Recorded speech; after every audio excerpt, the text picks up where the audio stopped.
பங்குனி மாதம் பொதுவாகவே இது ஒரு தெய்வீக மாதமாக இருக்குது. மேலுமே இந்த பங்குனி மாதத்தில் வரக்கூடிய பௌர்ணமி தினமும் உத்திரம் நட்சத்திரமும் சேர்ந்து வரக்கூடிய நாளில் தான் இந்த பங்குனி உத்திரமானது ரொம்ப சிறப்பாக கொண்டாடப்பட இருக்குது. பங்குனி உத்திரம் அப்படின்னா என்ன, மேலுமே இந்த பங்குனி உத்திரத்தோட சிறப்புகளையும் இந்த பங்குனி உத்திரத்தில் என்னென்ன வழிபாடுகள்லாம் செய்யலாம் அப்படிங்கிறதையும், மேலுமே இந்த பங்குனி உத்திரம் நேரம் தேதி வழிபாடு இதையெல்லாம் பற்றின முழுமையான தகவல் தான் நம்ம உங்களுக்காக சொல்லியிருக்கோம். அதே மாதிரி இந்த பங்குனி உத்திரத்தில் இந்த தவறை மட்டும் செய்யாதீங்க. கண்டிப்பாக உங்களுக்கு தீராத பாவம் வந்து சேரும். அது என்ன அப்படிங்கிறத நம்ம இந்த வீடியோவில் ஃபுல்லாக விளக்கமாக சொல்லியிருக்கோம். வீடியோவை ஸ்கிப் பண்ணாமல் முழுமையாக பாருங்கள். வீடியோ பிடிச்சிருந்தா மறக்காமல் லைக் பண்ணுங்கள். அதே மாதிரி தகவல்களை நீங்கள் உடனுக்குடன் உங்களுக்கு நோட்டிஃபிகேஷனாக வரணும் அப்படின்னாலும் மறக்காமல் நம்ம இனியவள் உற்சாகம் சேனலை சப்ஸ்கிரைப் பண்ணிட்டு கூடவே இருக்க பெல் பட்டனையுமே ப்ரெஸ் பண்ணிட்டு வாங்க வீடியோக்குள்ளே போகலாம்.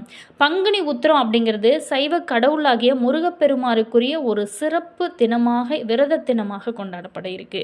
இது பங்குனி மாதத்தில் வரக்கூடிய உத்திர நட்சத்திர தினமாகும். மேலுமே தமிழ் மாதங்களில் 12ஆம் மாதம் அதாவது பங்குனி, இந்த பங்குனி உத்திர விரதத்தை சின்னவங்க முதல் பெரியவங்க வரைக்குமே நீங்கள் அனுஷ்டிக்கலாம். மேலுமே பங்குனி உத்திரம் அப்படிங்கிறதுனால விரதம் இருக்கிறவங்க முழு உபவாசம் இருக்க வேண்டும். அதே மாதிரி இந்த பங்குனி உத்திரத்தோட சிறப்புகளை பார்க்க போகிறோம். இந்த பங்குனி உத்திரத்தில் விரதம் இருந்தால் கிடைக்கக்கூடிய யோகத்தையுமே நம்ம ஃபுல்லாக பார்க்க போகிறோம். வீடியோவை ஸ்கிப் பண்ணாமல் முழுமையாக பாருங்கள். பங்குனி உத்திரம் அப்படிங்கிறது முருகப்பெருமானுக்காக விரதம் இருக்கக்கூடிய அற்புதமான ஒரு நாள் தான் இந்த பங்குனி உத்திரம். தமிழ் மாதங்களில் இருக்கக்கூடிய ஒவ்வொரு மாதமுமே ரொம்ப ரொம்ப சிறப்பு வாய்ந்த நாளாக இருக்கும். இந்த பங்குனி மாதத்திற்கு அப்படின்னு தனிச்சிறப்புமே இருக்குது. தமிழ் மாதங்களில் இந்த மாதம்தான் ஆன்மீக ரீதியாக கொண்டாடப்படக்கூடிய ரொம்ப முக்கியமான ஒரு மாதமாக இருக்குது. பங்குனி மாதத்திலேயே ரொம்ப முக்கியமான நாளாக இந்த பங்குனி உத்திரமானது இருக்குது. மேலுமே இந்த பங்குனி உத்திரமானது தமிழ்நாட்டில் ரொம்ப கோலாகலமாக கொண்டாடப்படுவாங்க. இந்த பங்குனி உத்திரம் எப்போது அப்படின்னு பார்த்தோமா, பங்குனி மாதத்தில் வரக்கூடிய பௌர்ணமி நாளில் உத்திரம் நட்சத்திரம் பங்குனி உத்திரமாக கொண்டாடப்படுறோம். மேலுமே இந்த உத்திர நட்சத்திரம் மார்ச் 31ஆம் தேதி வந்தால் கூட பௌர்ணமி அடுத்த நாளான ஏப்ரல் 1ஆம் தேதியே வருகிறது. இதனால் பங்குனி உத்திரம் ஏப்ரல் 1ஆம் தேதியானது கொண்டாடப்பட இருக்கு. மார்ச் 31ஆம் தேதி மாலை 3:20 மணிக்கு உத்திர நட்சத்திரம் தொடங்குகிறது. அடுத்த நாளான அதாவது ஏப்ரல் 1/4/2026ஆம் தேதி மாலை 4:15 மணி வரைக்கும் உத்திரம் நட்சத்திரமானது இருக்கு. பௌர்ணமி திதி ஏப்ரல் 1ஆம் தேதி காலை 7:38 மணிக்கு தொடங்கி பௌர்ணமி ஏப்ரல் 2ஆம் தேதி காலை 7:57 மணிக்கும் நிறைவடைகிறது. இந்த பங்குனி உத்திரத்தை முன்னிட்டு தமிழ்நாட்டில் இருக்கக்கூடிய ரொம்ப ரொம்ப பிரபலமான கோயில்களில் நேற்று கொடியேற்றப்பட்டது. பங்குனி உத்திர திருவிழாவை முன்னிட்டு கோவில்கள் அதற்காக தயாராகி வருகிறது. அதே மாதிரி இந்த பங்குனி உத்திரத்தை நம்ம ஏன் இவ்வளோ சிறப்பாக கொண்டாடப்படுறோம்? பங்குனி உத்திரம் கொண்டாடப்படுவதற்கு பல காரணங்கள் இருக்குது. இந்த பங்குனி உத்திரம் நன்னாளில் தான் சிவபெருமான் மற்றும் பார்வதி, முருகன் தெய்வானை, ராமன் சீதை, ரங்க மன்னர், ஆண்டாள் திருக்கல்யாணம் நடைபெற்றதாக புராணங்களில் சொல்லப்படுது. இந்த நாளில் சிவபெருமானுக்கும் பார்வதி தேவிக்கும் நடக்கும் திருக்கல்யாணத்தை காண்பதற்கு கோயிலில் ஆயிரக்கணக்கான பக்தர்கள் குவிவாங்க. மேலுமே சாமி பல்லக்கில் ஊர்வலம் வந்து பக்தர்களுக்கு காட்சி அளிப்பதும் வழக்கம்தான். இது மட்டும் இல்லாமல் இந்த பங்குனி உத்திரம் நன்னாளில் தான் திருமாலோட மார்பில் திருமகள் இடம் பிடித்ததாகவும் புராணங்களில் சொல்லப்படுது. இதற்காக தான் திருமகள் கல்யாண சுந்தரம் விரதம் இருந்ததாகவும் புராணங்களில் சொல்லப்படுது. மேலுமே வள்ளி அவதரித்ததும் ஸ்ரீ ஐயப்பன் உதித்ததும் இதே நாளில் தான். இது மட்டும் இல்லாமல் பார்க்கடலில் லட்சுமி தேவி தோன்றிய நாளாகவும் இந்த நாளானது ரொம்ப சிறப்பு பெற்று இருக்குது. ரொம்ப கோலாகல கொண்டாட்டமாக இந்த பங்குனி உத்திரமானது கொண்டாடப்படுவோம்.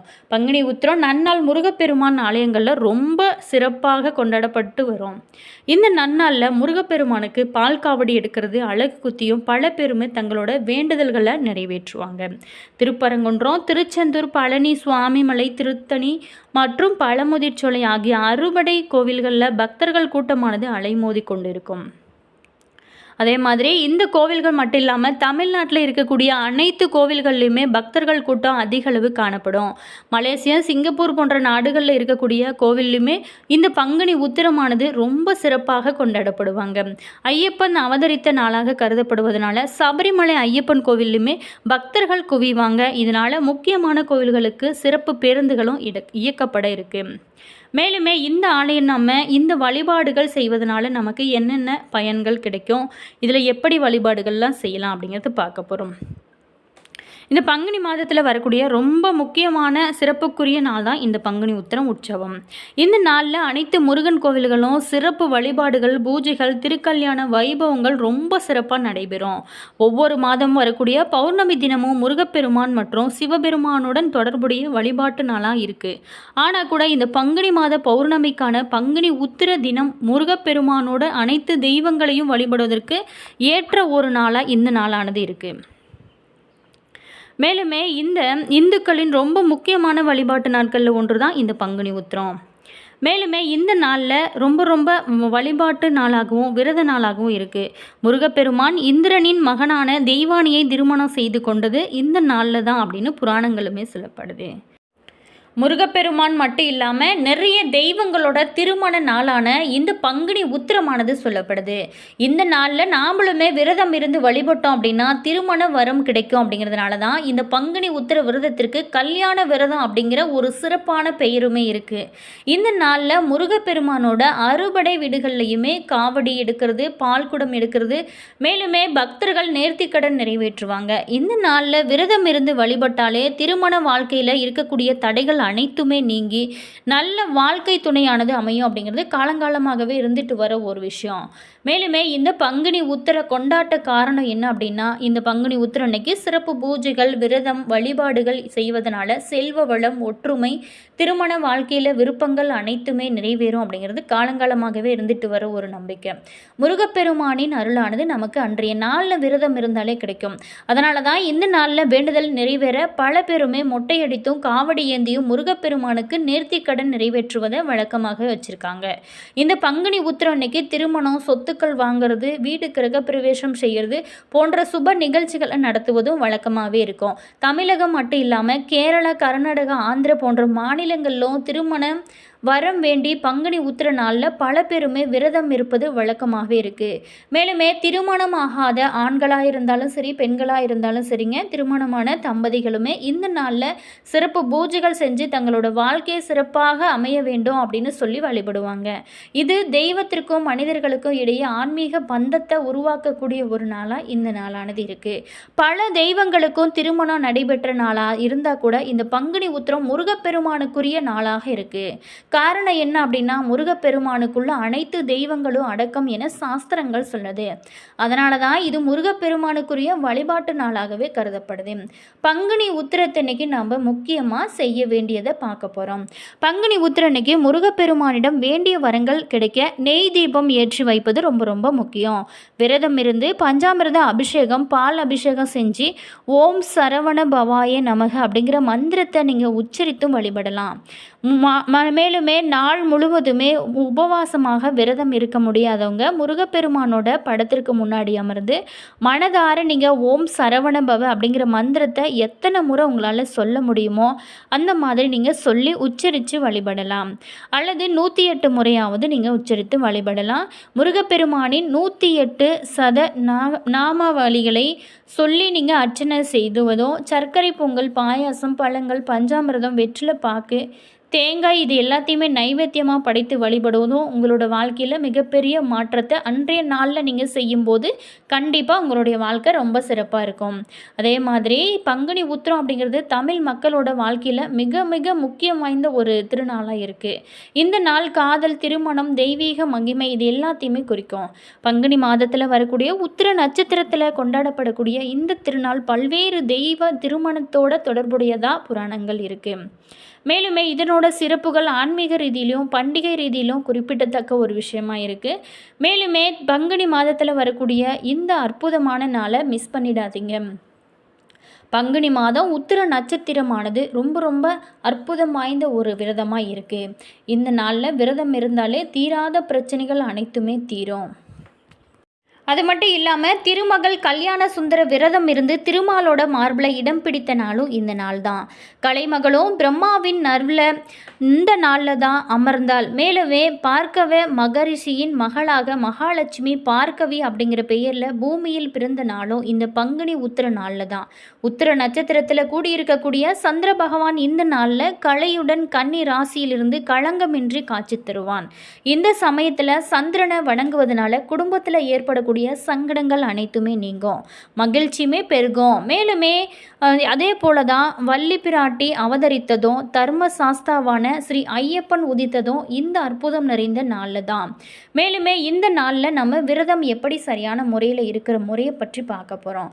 பங்குனி உத்திரத்தன்னைக்கு அதிகாலையில் எழுந்து நீங்கள் முன்னாடி நாளே நீங்கள் வீட்டை சுத்தம் செஞ்சுடுங்க. அடுத்தது காலையில் எழுந்து குளிச்சு விட்டு வீட்டில் தீபம் ஏற்றி முருகப்பெருமானை வணங்கிவாங்க. அன்று முழுவதுமே கந்த சஷ்டி கவசம், திருமுருகாற்றுப்படை, திருமுகல் போன்ற நூல்களை படிப்பது அன்றைய நாளில் ரொம்ப ரொம்ப நல்லது. அப்படி படிக்க முடியாதவங்க ஓம் சரவண பவ, கந்தனுக்கு அரோகரா, முருகனுக்கு அரோகரா அப்படிங்கிற வாசகத்தை கூட சொல்லலாம். அப்படிங்கிற மந்திரத்தை நீங்கள் அன்றைய நாள் முழுக்க உச்சரிக்கலாம். இதன் மூலம் நம்மளோட மனமானது இறைவனையே நினைத்த வண்ணம் இருக்கும். அதனால் மனம் பார்த்திங்களா ரொம்ப அமைதியான ரிலாக்ஸாக இருக்கும். அதே மாதிரி அன்று ஒரு வேளை மட்டுமே நீங்கள் உணவு உண்டு விரதம் இருக்கலாம், அல்லது நீங்கள் சாப்பிடாம கூட விரதம் இருக்கலாம். வயதானவங்க, உடல் நலம் பாதிக்கப்பட்டவங்க, பால் பழம் இது எல்லாத்தையும் சாப்பிட்டு நீங்கள் விரதம் இருக்கலாம். அதே மாதிரி நாள் முழுக்க விரதம் இருந்து மாலையில் முருகப்பெருமான் கோவிலுக்கு சென்று அர்ச்சனை செஞ்சு நீங்கள் விரதத்தை நிறைவு செய்யலாம். அருகில் முருகன் கோவில் இல்லை அப்படின்னா சிவன் அல்லது பெருமாள் கோவில் எதுவாக இருந்தாலுமே நீங்கள் செல்லலாம். முக்கியமாக இன்றைய நாளில் முருகன் ஆலயத்திற்கு செல்வது கூடுதல் சிறப்பாக இருக்கும். அங்கு தீபம் ஏற்றி முருகப்பெருமானை நினைத்து என்னுடைய பிரச்சனைகள் எல்லாம் தீர வேணும், என்னுடைய உடல் ஆரோக்கியமாக இருக்கணும், எல்லாருமே நல்லா இருக்கணும் அப்படின்னு சொல்லிட்டு உங்களுக்கு என்ன தோணுதோ அதெல்லாம், உங்களுக்கு என்ன கஷ்டமோ அதையெல்லாம் நினைச்சு அன்றைய நாளில் நீங்கள் முருகப்பெருமான்கிட்ட மனதார சொல்லி உச்சரிச்சுட்டு நீங்கள் வேண்டுதல் வைத்தீங்க அப்படின்னா கண்டிப்பாக உங்களுக்கு சீக்கிரமாகவே உங்களோட வாழ்க்கையில் நல்ல ஒரு திருப்பு முனையானது ஏற்படும். இது முழு நம்பிக்கையோடு செஞ்சிங்களா மட்டும்தான் இது அப்படியே நிறைவேறும். மேலுமே இது போன்ற பல சுவாரஸ்யமான தகவல்களை நீங்கள் தெரிஞ்சுக்கணும் அப்படின்னாலும் மறக்காமல் நம்ம சேனலை இனியவள் உற்சாகம் சேனலை சப்ஸ்கிரைப் பண்ணிக்கோங்க. அதே மாதிரி இந்த பங்குனி உத்திர திருநவிழாவின் சிறப்பம்சமே கொடுமுடியில் இருந்து தீர்த்தம் எடுத்து வந்து முருகப்பெருமானுக்கு அபிஷேகம் செய்வது தாங்க. 10 நாட்கள் நடைபெறக்கூடிய இந்த பழனி பங்குனி உத்திர திருவிழா மார்ச் 26 அன்னைக்கு திரு ஆவினன்குடி கோவிலில் கொடியேற்றத்துடன் துவங்கியிருக்காங்க. திருவிழாவின் 10 நாளுமே வள்ளி தெய்வானை சமேத முத்துசுவாமி வெள்ளி மற்றும் காமதேனு, தங்க மயில், தங்க குதிரை உள்ளிட்ட பல்வேறு வாகனங்களில் வீதி உலா வருவார். விழாவோட முக்கிய நிகழ்வான திருக்கல்யாணம் மற்றும் இரவு 9 மணிக்கு வெள்ளி ரத உலா மார்ச் 31ஆம் தேதி நடைபெறும். ஏப்ரல் 1ஆம் தேதி தேரோட்டம் ரொம்ப சிறப்பாக இந்த ஆலயத்தில் நடைபெறும். ஏப்ரல் 4ஆம் தேதி கொடியேற்றத்துடன் விழாவானது நிறைவு பெறும். இந்த திருவிழா கூட்ட நெரிசலை தவிர்க்க மார்ச் 30 முதல் ஏப்ரல் 3 வரைக்குமே வழக்கமாக தினசரி மாலையில் நடைபெறக்கூடிய பக்தர்கள் நேர்த்திக்கடன் செலுத்துவதற்கான தங்க ரத புறப்பாடு நிறுத்தி வைக்கப்படும். அதே மாதிரி மார்ச் 30 அன்னைக்கு மட்டும் கோவில் நிர்வாகத்தின் சார்பில் தங்க ரத புறப்பாடு ரொம்ப சிறப்பாக நடைபெறும் அப்படின்னு தெரிவிச்சிருக்காங்க. அதே மாதிரி முருகப்பெருமானின் அறுபடை வீடுகளில் 3ஆம் படை வீடான இந்த பழனி மலை மீதுள்ள தண்டாயுதபாணி சுவாமி கோயிலுக்கு ஆண்டு முழுவதுமே பல ஆயிரக்கணக்கான பக்தர்கள் வந்து சாமி தரிசனம் செய்வாங்க. மேலுமே வேண்டுதல் நிறைவேற்றுவது வழக்கமாகவே இருக்குது. முருகப்பெருமானுக்குரிய ரொம்ப முக்கியமான விழாக்கள் தான இந்த தைப்பூசம், பங்குனி உத்திரம், வைகாசி விசாகம் உள்ளிட்ட விழாக்களோட வெகு விமர்சையாக பழனியில் ரொம்ப பிரபலமாக கொண்டாடுவாங்க. திருவிழா நடைபெறக்கூடிய இந்த காலங்களில் லட்சக்கணக்கான பக்தர்கள் பழனியில் சாமி தரிசனம் செய்யவும் நேர்த்திக்கடன் செலுத்தவும் குவிவது வழக்கமாகவே இருக்குது. மேலுமே ரொம்ப ஸ்பெஷல் என்ன அப்படின்னா இங்கே பாத யாத்திரை, காவடி சுமக்குந்து வருவது, முடிக்காணிக்கை தருவது, இது எல்லாமே பழனி முருகன் கோவிலில் ரொம்ப அதிகமான பக்தர்கள் ஆண்டு முழுவதுமே நிறைவேற்றப்படக்கூடிய முக்கிய வேண்டுதலாக இருக்குது.